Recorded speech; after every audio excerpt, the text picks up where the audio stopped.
Nama saya Putri Tanasriana. Saya membuat video ini karena tugas UTS mata kuliah desentralisasi.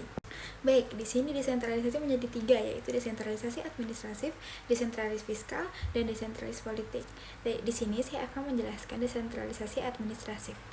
Desentralisasi administratif melibatkan penyerahan wewenang dan tanggung jawab dari pemerintahan pusat kepada pemerintahan daerah untuk mengelola urusan pemerintahan di tingkat lokal.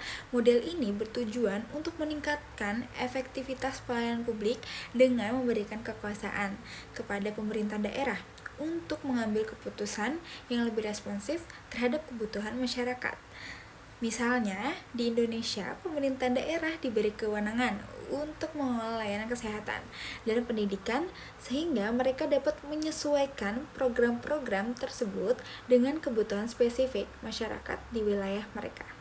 Oke, saya di sini akan memberikan contoh dari desentralisasi administratif, yaitu pelayanan publik melalui Samsat atau sistem administrasi menunggal satu atap. Merupakan contoh pelayanan publik yang terdesentralisasi di mana pemerintah daerah mengelola layanan perpajakan kendaraan bermotor. Inovasi seperti Samsat Care memungkinkan masyarakat untuk mendapatkan layanan pajak secara lebih mudah dan cepat, mendekatkan pelayanan kepada publik. Oke, di sini saya yang kedua akan menjelaskan dari desentralisasi fiskal. Desentralisasi fiskal berkaitan dengan pengelolaan keuangan yang lebih otonom bagi pemerintahan daerah. Dalam model ini, pemerintahan pusat memberikan wewenang kepada daerah untuk mengatur pendapatan dan belanja mereka sendiri, termaksud pemungutan pajak. Saya akan memberikan contoh dari desentralisasi fiskal, yaitu adalah ada TKDD, yaitu transfer ke daerah dan dana desa. Transfer ke daerah adalah alokasi dana dari pemerintahan pusat kepada pemerintahan daerah yang mencakup provinsi, kabupaten, dan kota untuk mendukung pembangunan dan meningkatkan kualitas pelayanan publik. Sementara itu, dana desa merupakan dana yang diberikan langsung kepada desa untuk membiayai berbagai program pembangunan dan pemberdayaan masyarakat di tingkat desa. Kedua, komponen ini bertujuan untuk mempercepat pembangunan daerah dan meningkatkan kesejahteraan masyarakat serta memberikan kewenangan lebih kepada pemerintahan daerah dalam mengelola keuangan dan sumber daya yang ada.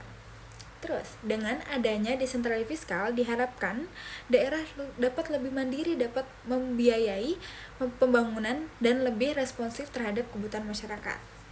Oke, di sini ada yang ketiga, yaitu desentralisasi politik. Desentralisasi politik melibatkan pembagian kekuasaan politik antara pemerintahan pusat dan pemerintahan daerah. Ini mencakup reformasi konstitusi dan pengembangan partai politik lokal yang memungkinkan partisipasi masyarakat dalam proses pengembalian keputusan. Baik, di sini saya akan memberikan contoh desentralisasi politik.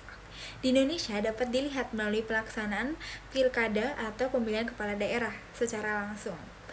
Sejak tahun 2005, gubernur, bupati, dan wali kota dipilih langsung oleh rakyat yang merupakan langkah signifikan dalam memberikan otonomi kepada pemerintahan daerah.